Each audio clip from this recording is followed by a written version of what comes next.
अस्सलाम वालेकुम। इस वीडियो में आप फाइल से डेटा को रीड करना सीखेंगे। यानी कि फाइल के अंदर डाटा ऑलरेडी गिवन है और आपने उसको डिस्प्ले करना है, यानी प्रोग्राम ने उसको रीड करना है और डिस्प्ले करना है। तो देखें, हम इसका कोड लिखते हैं। तो इसके लिए भी जैसे हमने फाइल राइट में भी ये एक नेम स्पेस को इंपोर्ट किया था, क्योंकि इसके अंदर हमें स्ट्रीम रीडर और स्ट्रीम राइटर की क्लास मिलती है। ठीक है। तो फाइल फाइल हैंडलिंग के साथ आपने इसको जरूर इंपोर्ट करना है।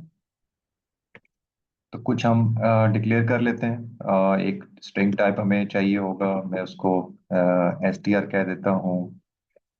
एक काउंट कर लेता हूँ, अगर हमने लूप से इसको रीड करना है। नहीं, इसको स्ट्रिंग को हम एज स्ट्रिंग करेंगे और काउंट को हम एज इंटीजर करेंगे। ओके। इसके बाद हम वर्ड यूज करते थे यूजिंग, और एक अब क्योंकि हमने रीड करना है तो मैं रीड का एक यूज कर लेता हूँ, इंस्टेंस बना लेता हूँ। एज न्यू स्ट्रीम रीडर, और इसके अंदर हमें उसी तरह उसका पाथ देना फाइल का। तो मैं पाथ उसका नोट कर लेता हूँ। फाइल ऑलरेडी यहाँ पे पड़ी हुई है और इसको राइट क्लिक किया, कॉपी पाथ कर लिया, और वापस जाके हमने यहाँ पे इसको पेस्ट कर दिया। तो ये जी फाइल का पाथ इसने नोट कर लिया। ओके। अब हम लूप भी लगा सकते हैं, अगर हमें पहले से फाइल्स की के अंदर जितनी भी लाइंस हैं अगर हमें पता है। लेट से अगर 5 तक मैं लूप चलाता हूँ तो फर्स्ट 5 लाइंस को रीड कर लेगा। ओके। ये लूप बना दी, और अब इसके अंदर हमने एक एक लाइन को रीड करना है फाइल से और फिर उसको डिस्प्ले करना है।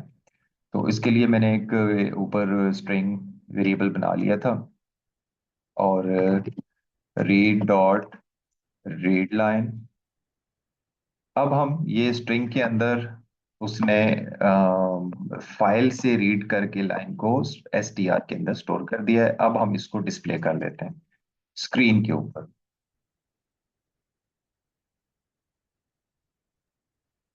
और हम कहते हैं जी कि ये स्ट्रिंग को राइट कर दो।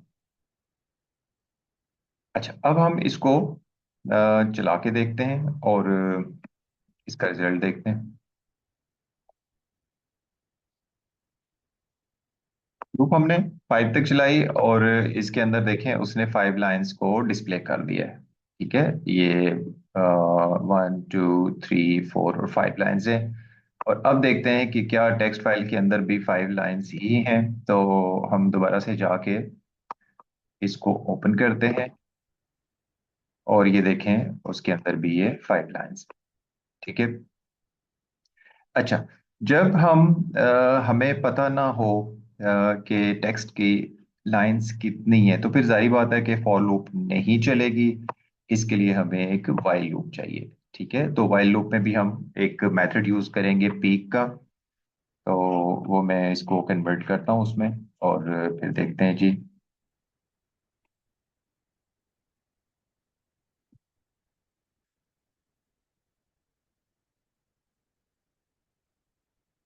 वाइल रीड डॉट, देखिए ये पीक का मेथड है, is greater than equal to 0, और एंड वाइल हम कर देंगे।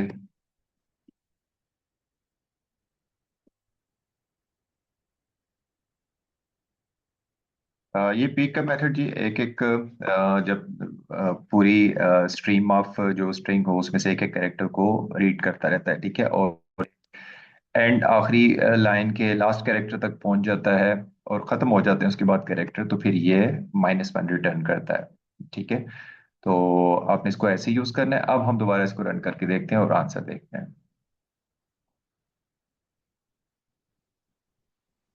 तो देखिए इसने भी वही 5 लाइंस, क्योंकि उसके अंदर है ही 5 लाइंस, उसने 5 लाइंस ही आउटपुट कर दी हैं। अब हम इसके साथ एक छोटा सा एक्सपेरिमेंट करते हैं, तो ये कि हम कोड को चेंज नहीं करते, और अब हम जाके फाइल के अंदर यहाँ पे मैं कुछ लाइंस और ऐड कर देता हूँ और फिर दोबारा से उसको चलाऊंगा। ये तो अच्छा, चलें, ये मैंने एक वैसे ही पाथ भी इसके ऊपर लिख दिया। और इसमें हम कर देते कि लर्निंग फाइल हैंडलिंग, ठीक है। और stream writer and screen reader are classes. चले जी, ये दो तीन लाइंस मैंने वैसे ही रैंडमली ऐड कर दी हैं। इस फाइल को हम साथ सेव भी करते हैं और अब हम प्रोग्राम को रन करके देखते हैं और देखते हैं क्या ये अननोन नंबर ऑफ फाइल्स को भी रीड करता है। तो ये देखें, इसने रीड करके हमें सारी की सारी लाइंस, ये जो लाइंस है हमने ऐड की थी तीन, और इसने हमें रीड करके डिस्प्ले कर दिया प्रोग्राम। तो ये जी हमने देखा कि अगर फिक्स नंबर ऑफ लाइंस हो तब भी हम उसको रीड कर सकते हैं, और अगर आपको अननोन नंबर ऑफ लाइंस हो तो फिर आप ये यूज करेंगे व्हाइल लूप। ठीक है, ये एक कंडीशनल लूप है।